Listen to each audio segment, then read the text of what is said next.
Hi guys. Well, so from my previous podcast, I felt like there's some things that I actually did not talk about, which are very, very important in terms of strength training, and I'm going to be mentioning them. So the first one is advice to beginners. So guys who probably have decided, okay, so I'm going to be going to the gym for strength training. I'm not going to be working out from home.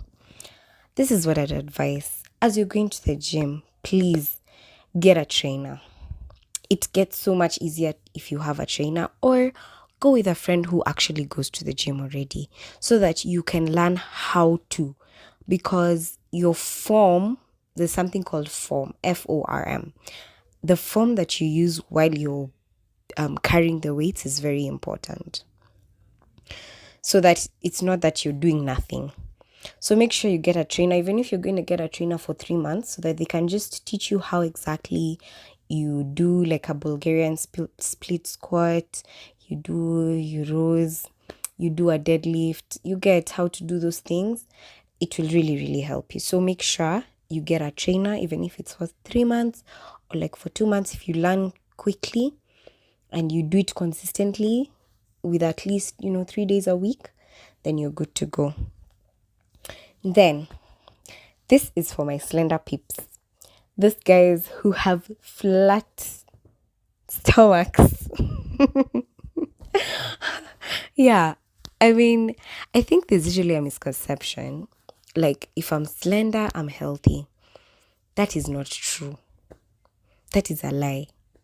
Because there's still slender people, personally, that I know that are like they have this, it's not diabetes, I think it's hypertension or something. Like they're not, is it insulin? They're not insulin sensitive. Yeah. So just because you're slender does not mean you're healthy. Just because you have a flat stomach does not mean you're healthy. Yeah. You still need to do your cardio. You still need to strength train. Even high chances, now for slender people, high chances are there's a possibility that probably you're underweight, which is also a bad thing.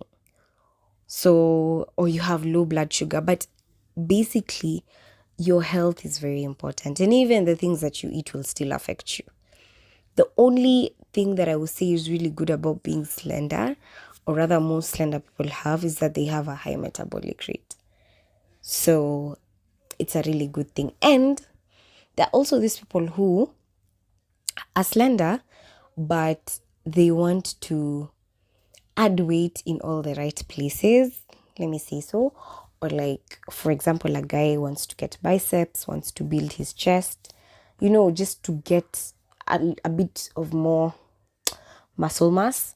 In terms of health, what I would really advise you is to go for lean bulking. There's usually something called lean bulking, where you eat healthy foods but you eat in a calorie surplus.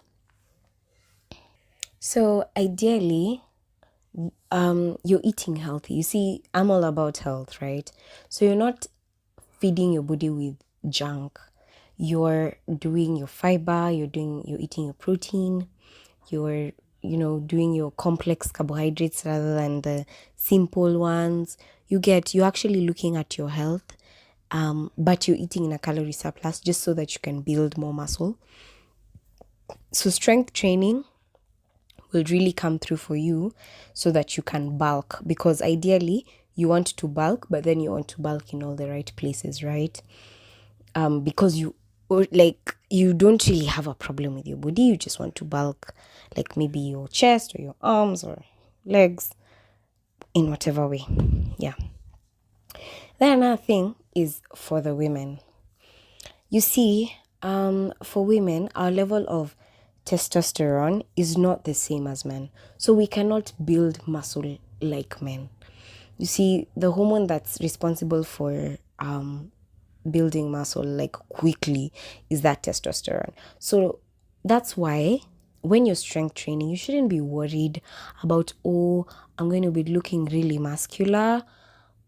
It's different for different women, but like if you feel like your genes or like you in your family, you have a very high testosterone, high chances that you're going to build muscles very quickly. But if it's low, you will take time. It will take you years. It can take you years or even months for you to build muscle, like for you to get to that point where you're looking like a man. It has to be like, it's like you're building like a bodybuilder, of which you're not. Your main point is that you can have enough muscle. Now, another reason why you need to have muscle is because as you get older, your muscle mass is going to reduce. Like it automatically reduces as you get older. That's why you get to see like people who are older, like they struggle with, movement, struggle with carrying stuff like that. Because your muscles get, I don't know, they get weaker. And as you get older, like for women, when they're going towards their menopause, muscle mass goes down. And look, you need muscle for movement. You need muscle to carry things.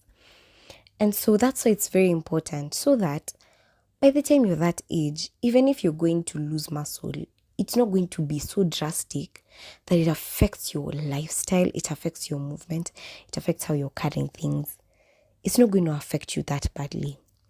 And cardio is important, guys. You should do both cardio and strength training. Cardio is for your heart, mainly for your heart. Strength training is for all the other muscles in your body. So don't ignore cardio because you're strength training, and don't ignore strength training just to do cardio. Everything needs a balance, okay? And also, training maximum 5 days a week. Like, give yourself a break for your muscle to actually grow. The most important part of building muscle is your resting time. When you're in rest, that's when your muscle gets to heal. That's when it gets to like take up protein and actually build and grow the muscle and build the muscle. So it's also very important for you to rest. Don't overdo it. Okay, I think in life, as we've all learned, moderation is very important. Even when you drink too much water, you keep going to the loo. Why? Because you're too hydrated. Like you have too much water in your body, and your body is like, okay, I don't need this. So basically, what I'm saying, something can be good, but don't overdo it. Like always do everything in moderation. Now, strength training without a healthy diet, honestly, guys, is a scam. If you think you're just going to be going to the gym and, build muscle, and then you don't look at what you're eating, what are you doing? You'd rather even, okay, fine. You'd rather even look at your food, because diet is everything. Not even just diet. It doesn't really have to be a diet, because I think when I use the word diet, it feels so serious. But whatever you eat is very important. This is what I would say. You don't have to cut out on junk. Seriously, you really don't. What you can do is have it in minimal portions. So 80% of your lifestyle is all healthy, 20% is the unhealthy. Okay, is the junk. So, for example, if you want to have Oreo, someone like me, I love Oreos. Oh my goodness. I love it so much. I've had to like take a break because I'm like, no Oreos for you. Those are enough. 2024, you ate too many Oreos. But like, the thing is, you can buy Oreos and eat one Oreo a day. Or like one Oreo in 2 days. You don't have to overdo it, eating the whole packet. Me personally, I'd eat the whole packet. Like, oh gosh. You don't have to overdo it. You can just do it in moderation, but make sure that most parts of your life is focused on healthy. Okay? Then your mindset about life is definitely going to change with strength training. I think I already talked about your mental health. And please stop making excuses. I know that people usually say, oh, going to the gym is very, very expensive. Which, hey, not gonna lie, it is expensive. That's why you can decide to work out from home. You can decide to do more reps and do them slower. So for example, if you're doing squats, you do your squats, right? You go down slowly, you stay there for like 2 seconds, you do 1, 2, come up slowly so that your body can feel the burn. I mean, at the end of the day, we want hypertrophy. Okay? So basically, all I'm saying, guys, there is no excuse. 2025 is here. Okay, you can always start over. Maybe you've already not been in the right element for the past 2 weeks, but you still have time. You still have time to build muscle. There is no excuse. Let me also say that. And like there's still an opportunity for you to take care of yourself and just be healthy. I mean, that should be your goal. You're not a bodybuilder unless you want to become a bodybuilder. Of course, that one I can't stand in the way. But yeah. Anyway, guys, thank you so much for listening. Remember to subscribe and like this video, or rather podcast. Appreciate you guys. Bye bye. Hi guys. Well, so for my